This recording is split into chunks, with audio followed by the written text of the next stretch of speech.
दोस्तों, दगड़ियों, दाजू भुला, सलाम, नमस्ते, सत श्री अकाल। पहाड़ी में बोलूँ तो पहला।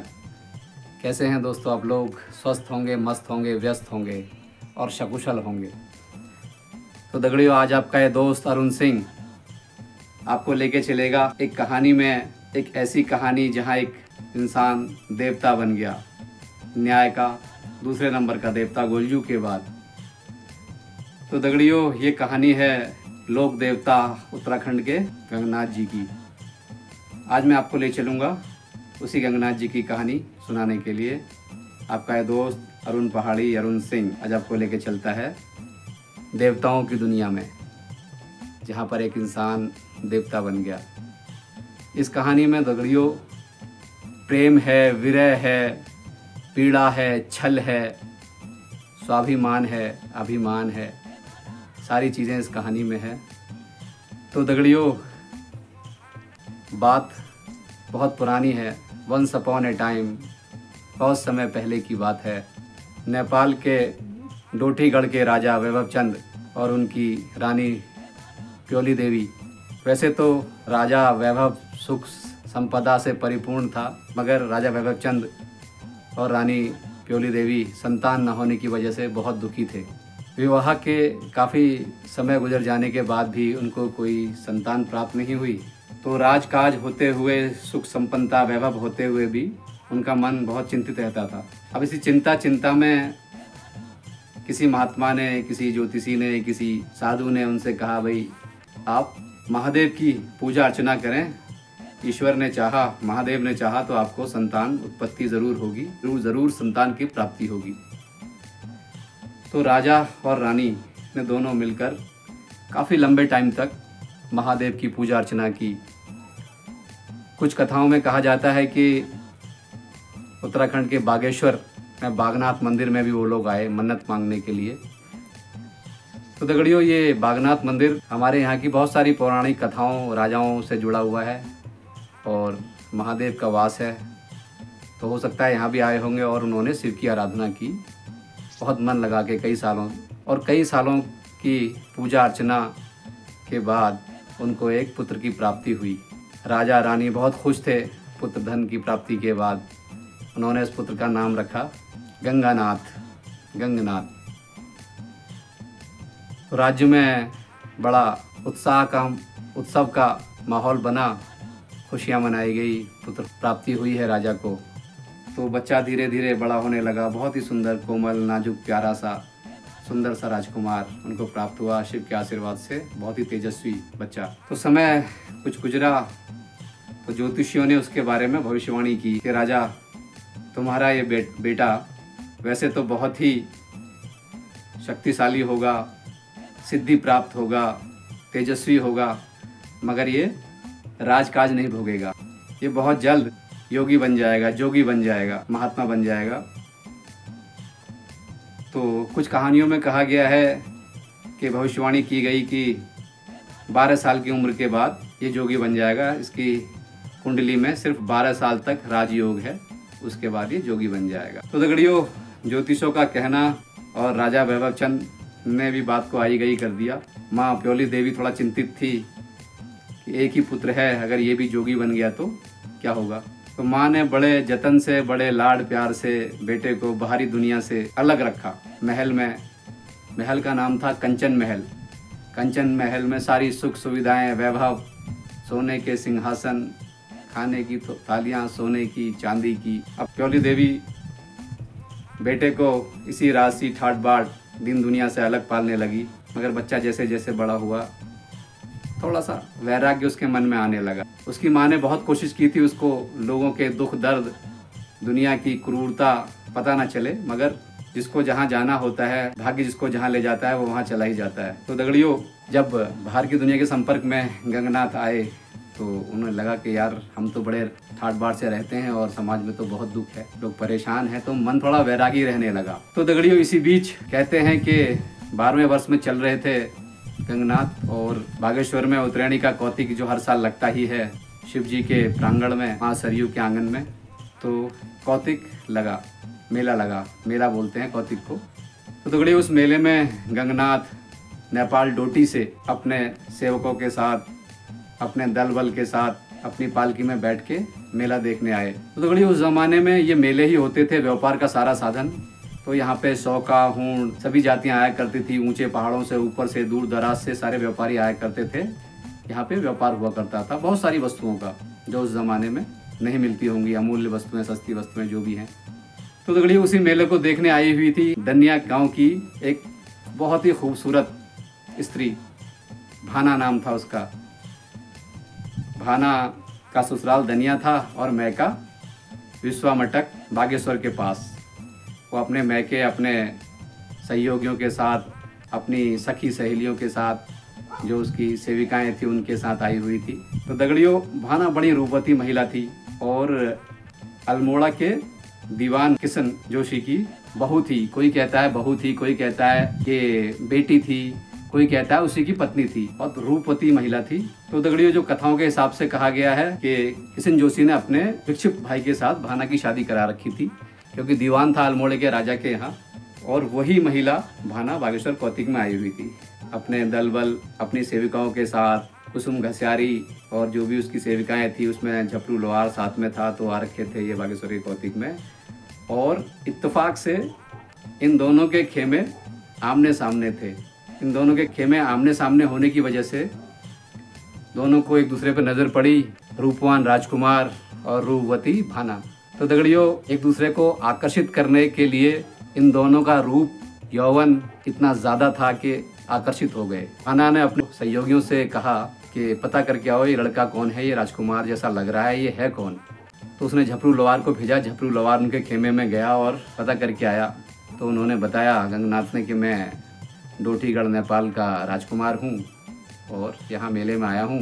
तो नज़र उनकी भी पड़ चुकी थी भाना पे। उन्होंने भाना के बारे में पूछा कि भाई वो युवती कौन है। तो उन्होंने बताया भाई इस तरह से अल्मोड़ा जोशी खोला दनिया की कन्या है और किशनु जोशी की पुत्रवधू, या जो भी बताया उसके बारे में। अब दोनों की नज़र एक दूसरे से मिली और प्रेम के अंकुर फूट पड़े। मेला 8 दिन तक चला। दोनों 8 दिन तक आपस में मिलते रहे, एक दूसरे को देखते रहे। जब मेला खत्म होने वाला था तो भाना ने गंगू से कहा कि गंगू कल हम अपने अपने घर चले जाएंगे, मगर जाने के बाद जब तुम्हारा 12वां वर्ष खत्म हो जाएगा, तुम 13वें में कदम रखोगे, तो मुझे याद ज़रूर करना। मेरे साथ ये मेरी कुसुम घसियारी, ये मेरा झपरू लुआर, ये रसम लुआरी, जो है रसम रिश्यारी बोलते हैं। रसम रिश्यारी, रसम उसका नाम था, रिश्यारी होता खाना बनाने वाली। ये मेरी सेविकाएं हैं, सहेलियां हैं, इनको याद रखना। जब तुम अपने यहाँ चले जाओगे तो मुझे याद ज़रूर करना अपने मन में, और सपनों में मेरा ख्याल ज़रूर करना। दोनों बड़ी गंभीरता के साथ एक दूसरे से अलग हुए। बिछड़ने का वो समय पल बड़ा दुखद रहा होगा दोनों के लिए, मगर दोनों अपने अपने घर आ गए। भाना अपने मैके से होती हुई दनिया जोशी खोला अल्मोड़ा आ गई और गंगनाथ अपने डोटीगढ़ वापस चले गए। तो दगड़ियों समय बीतता गया। गंगनाथ अब 13 वर्ष के हो चुके थे। माँ को भी फिक्र थी भविष्यवाणी की। अब गंगनाथ को 13 वर्ष में जाने के बाद ही सपने में भाना आने लगी। भाना सपने में आके कहती है, गंगू तू तो अपने राजमहल में बड़े आराम से है, बड़े ऐश से है, भूल गया मुझे, आता भी नहीं है मेरे घर मेरे गांव। तो सपना देख के गंगू बहुत ही विचलित हो जाया करते थे, उड़ जाते थे, वैरागी से रहने लगे। उनको भाना की याद बहुत सताने लगी। कुछ लेखक या कुछ कथाओं में ये भी कहा जाता है कि इन दोनों को पुनर्जन्म का प्रेमी बताया गया है, कि यहाँ नहीं मिले थे, बागेश्वर में नहीं मिले थे बागनाथ के मंदिर पे, और ये पुनर्जन्म के प्रेमी रहे थे, जो एक दूसरे को सपने में, जो भाना उनको सपने में आती थी और कहती थी कि गंगू मेरे दनिया, मेरे जोशी खोला अल्मोड़ा कब आओगे। तो गंगू बड़ा विचलित रहने लगे, इन सबसे वैराग की तरफ जाने लगे। दिन में भी अपनी बांसुरी के साथ मधुर ध्वनि बजाते, मधुर सुर बजाते और भाना भाना करके पागलों की तरह, वैरागी की तरह इधर उधर ढूंढते। उनकी मनोस्थिति ऐसी थी कि किसी से कह भी नहीं सकते थे, बहुत विचलित हो जाते थे।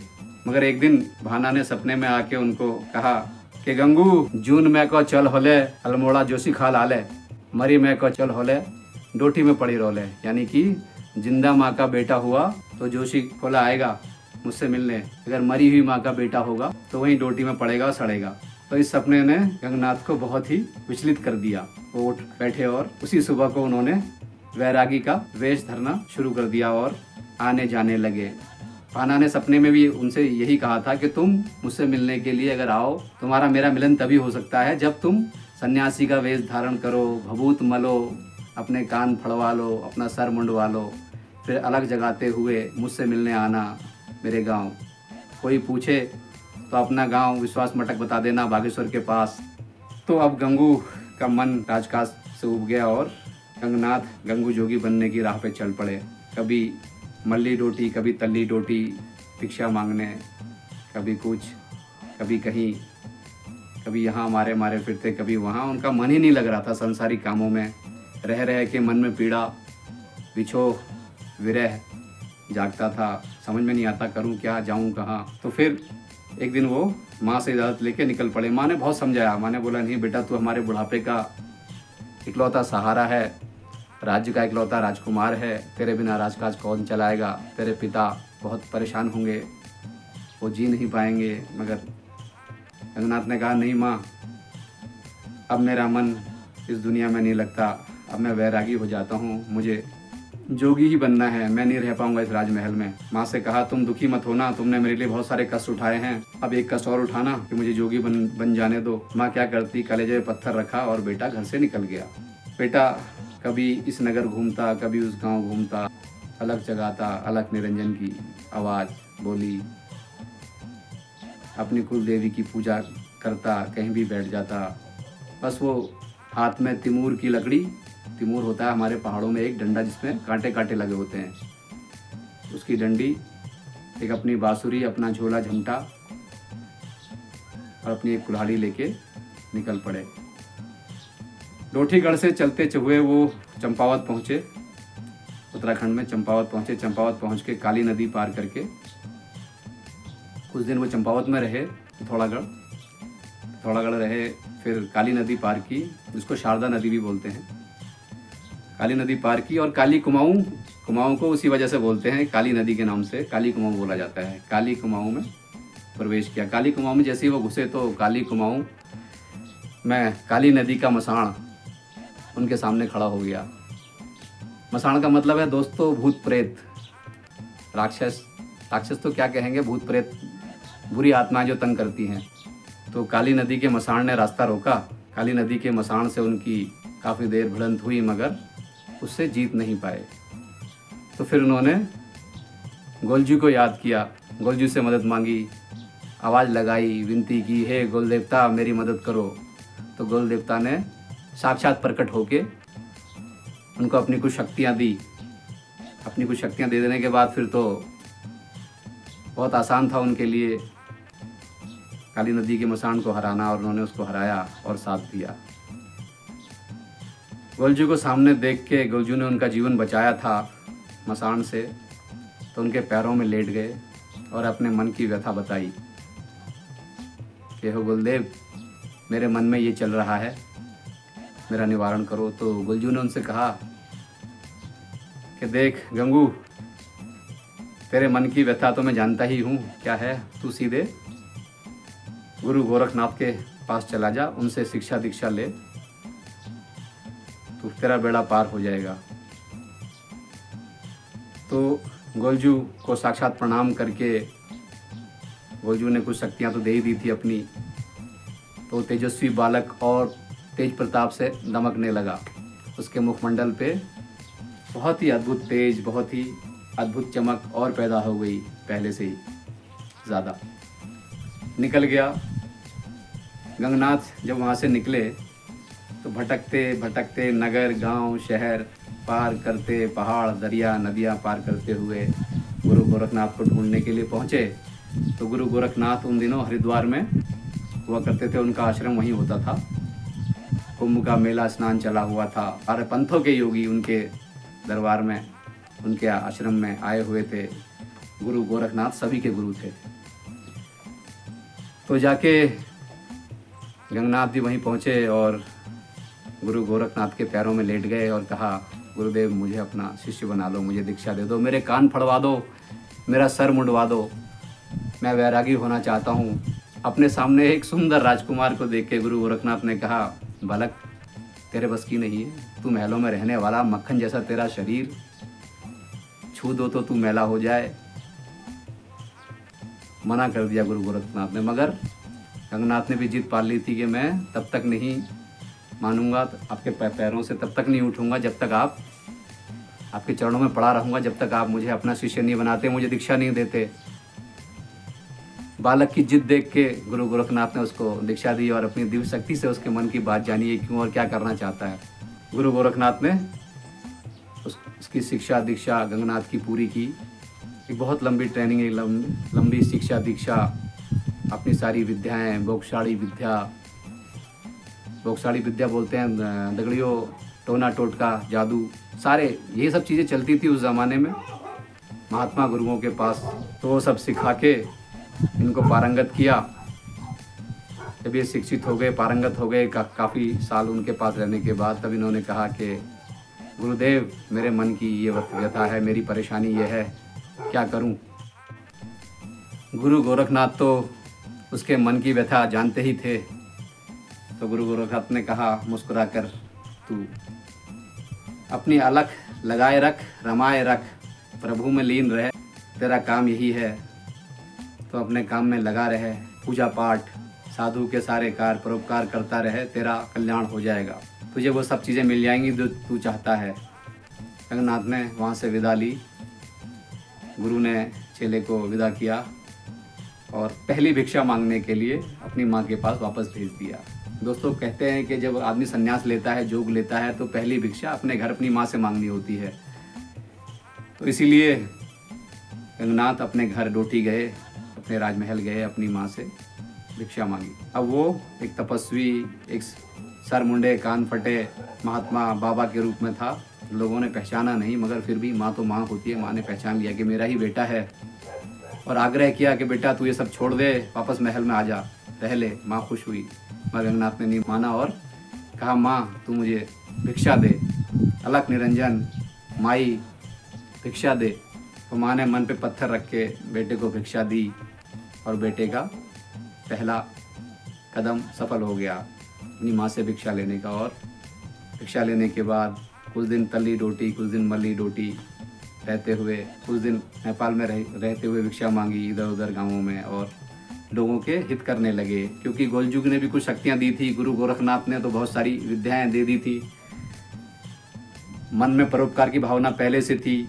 जहाँ से भी ये जोगी गुजरता, लोग पागल हो जाते, दीवाने हो जाते। उसके मुखमंडल का तेज ही ऐसा था, गंगनाथ के मुखमंडल का तेज ऐसा था कि लोग दीवाने हो जाते, पागल हो जाते, अपनी समस्याएं बताते, हमें ये परेशानी है, ये दिक्कत है। तो बाबा गंगनाथ उनकी परेशानियों का निवारण करते, कुछ अपनी शक्ति से, कुछ अपनी विद्या से, भूत प्रेत मशान, जो भी समस्या जिसकी भी हो, अपनी विद्याओं से, गोलजुग की दी हुई विद्याएं भी थी, निवारण करते और कई भूत प्रेत मशानों को साथ दिया उन्होंने। तो दगड़ियों, जहाँ जहाँ जाते लोगों का भला करते जाते, अपनी अलख रमाते, अलख निरंजन के शब्दघोष के साथ बैठ जाते, अपनी कुल देवी की पूजा करते। कुछ दिन कुमाऊं में आके धारी देवी ठहरे और धारी देवी में कुछ दिन उन्होंने अपनी अलग जगाई। और लोग मन में उम्मीद तो अल्मोड़ा जाने की ही थी, अल्मोड़े के पास भाना से मिलने की। तो इसी जद्दोजहद में मन में भाना रहती, अलग भी रमाते, भाना को भी याद करते। तो धीरे धीरे करते करते गांव शहर शहर घूम के एक दिन अल्मोड़ा के पास दनिया पहुंच गए। दनिया पहुंच गए, इस रूपवान, इस तेजस्वी महात्मा साधु को देख के लोग देखते ही रह गए, देखने वाले लोग। तो दगड़ियों, जोया मुरली बोलते हैं हमारे पहाड़ों में बांसुरी को। जोया का मतलब ट्विंस, जैसे ट्विंस बच्चों को बोलते हैं ना, जोया हम पहाड़ी बोलेंगे, ट्विंस नहीं बोलते हम लोग, जोया बोलेंगे, जोया बच्चे। तो वैसे ही वो मुरलियाँ दो थी, दो बांसुरियाँ, इनको जोया मुरली बोलते थे। और गंगनाथ जो बजाते थे उसको रज के, तो लोग उनकी धुन से मोहित हो जाते थे। बहुत ही प्यारी बांसुरी बजाते थे गंगनाथ। व्यक्तित्व ही ऐसा था, तेज ही ऐसा था मुखमंडल पे। तो दगड़ियों, लोगों के दुखों का निवारण करते करते, परोपकार करते करते बहुत दिन हो गए, मन विचलित रहने लगा। मन में तो भाना बसी हुई थी, अभी भी भाना के दर्शन नहीं हुए थे, मिलना नहीं हुआ था। तो एक दिन रुकुम ऋषारी और कुसुम घसारी भी गंगनाथ जोगी को देखने गए हुए थे। चर्चा बहुत था कि एक बहुत ही रूपवान, बहुत ही गुणी, बहुत ही संत महात्मा आया हुआ है, तो ये लोग भी देखने गए। तो इन लोगों ने भी पहचान लिया, क्योंकि बागेश्वर में मिल चुके थे, बता रखा था भाना ने कि ये मेरी सहायिकाएँ हैं, सखियाँ हैं। झपरू लोहार को भी उन्होंने देखा ही था। तो उन्होंने उससे पूछा कि कहाँ है उसका गांव, किधर है। महिलाओं से पूछा कि उसका गांव कहाँ है, भाना का, मुझे उसके गांव ले चलो, मुझे बताओ रास्ता। मैं उसी से मिलने के लिए, मैं भाना से मिलने के लिए यहाँ आया हुआ हूँ, भटक रहा हूँ दर दर, कब से न जाने। तो उन महिलाओं ने कहा कि महाराज, भाना भी आपके इंतज़ार में कब से बेचैन है, आंखें बिछाए बैठी है, कब से रोज़ आपका राह तकती है और पूछती है लोगों से, किसी ने मेरा गंगू जोगी तो नहीं देखा। तो गंगनाथ ने ये जानकर बड़ा सुखद अनुभव किया कि वो भी मेरा इंतज़ार कर रही है, और कहा उन महिलाओं से, तुमसे जाके कहो कि मैं आ गया हूँ, मैं उसका साथ मरने तक नहीं छोड़ूंगा। तो वो महिलाएं वहाँ से गई। उन्होंने बताया फिर भाना बामणी को, भाना बामणी इसलिए बोल रहा हूँ दगड़ियों कि बामणी बोलते हैं हमारे यहाँ ब्राह्मण महिला को, जैसे पंडित को बामण बोलेंगे और बामणी बोलेंगे उसकी बीवी को, या ब्राह्मण महिला को बामणी। तो भाना बामणी को उसकी सखियों ने, उसकी सहायिकाओं ने बताया कि भाई तेरा गंगू जोगी तो आया है, कि भाना तेरे में तक जोगे रछो, मतलब तेरे मैके का जोगी आया है तुझसे मिलने। भाना बड़ी खुश हुई, उन्होंने कहा सच बोल रही हो, मैं देखना चाहती हूँ। कहाँ ठहरे हुए? उन्होंने बताया कि वो एक मंदिर में ठहरे हुए हैं, वहीं अलग जगाते हैं और लोगों का कल्याण करते हैं, लोग मिलने जाते हैं। तो मैं भी जाना चाहती हूँ उनके साथ। फिर भाना भी गई। भाना देखते ही पहचान गई और सम्मोहित सी हो गई, क्योंकि उसके तो मन की मांगी मुराद, कई सालों का इंतज़ार, कई सालों का विरह झेल रही थी ये प्रेमी जोड़ी। डॉक्टर अंजनी नौरियाल के हिसाब से वरिष्ठ लेखिका हैं, वरिष्ठ लेखिका, समाज सेवी और संस्कृति मंत्रालय में कार्यरत भी रही। इन्होंने लिखा अपने आलेख में कि वो पुनर्जन्म के प्रेमी थे, एक दूसरे को देखते ही पहचान गए। तो दगड़ियों, वजह कुछ भी रही हो, दो प्रेमियों का मिलन हुआ, दोनों ने एक दूसरे को देखते ही पहचान लिया और दोनों सम्मोहित से एक दूसरे को देखते रह गए। आपस में प्रेम भरी कुछ बातें की, साथ जीने मरने की कस्में खाई। बहुत सुखद अनुभव दोनों के लिए रहा है मिलन, क्योंकि इसी मिलने के लिए एक राजकुमार अपना घर बार छोड़ के वैराग्य लेके घूम रहा था।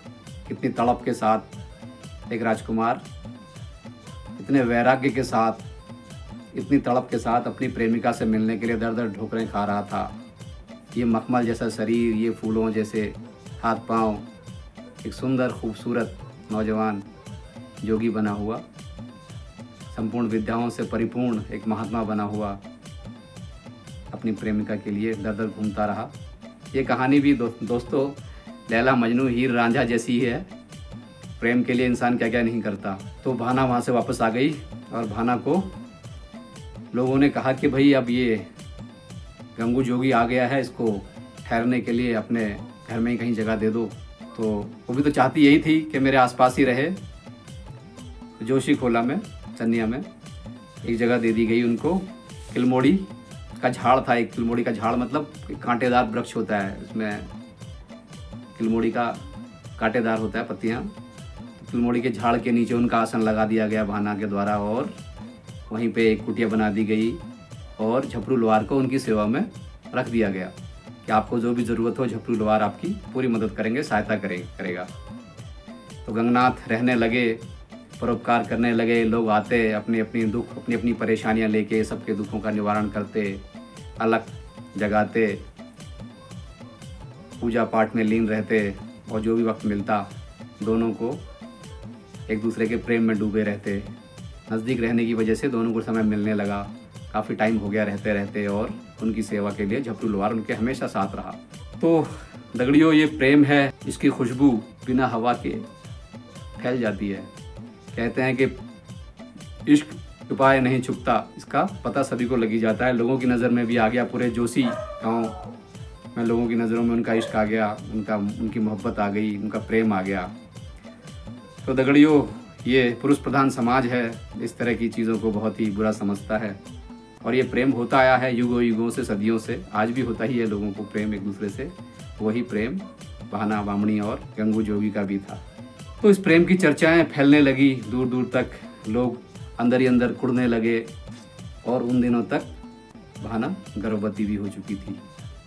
उनका प्रेम इस हद तक जा चुका था कि भाना गर्भवती हो चुकी थी। और यही बात जब किशन जोशी को पता चली, जो कि राजा के यहाँ दीवान था, बहुत क्रोधित हुआ, बहुत गुस्सा आया। लोग लाज, शर्म, डर, लोगों का घबराहट, नेचुरल सी बात है, लोगों को हो ही जाती है, कोई भी होता तो उसको हो जाना था।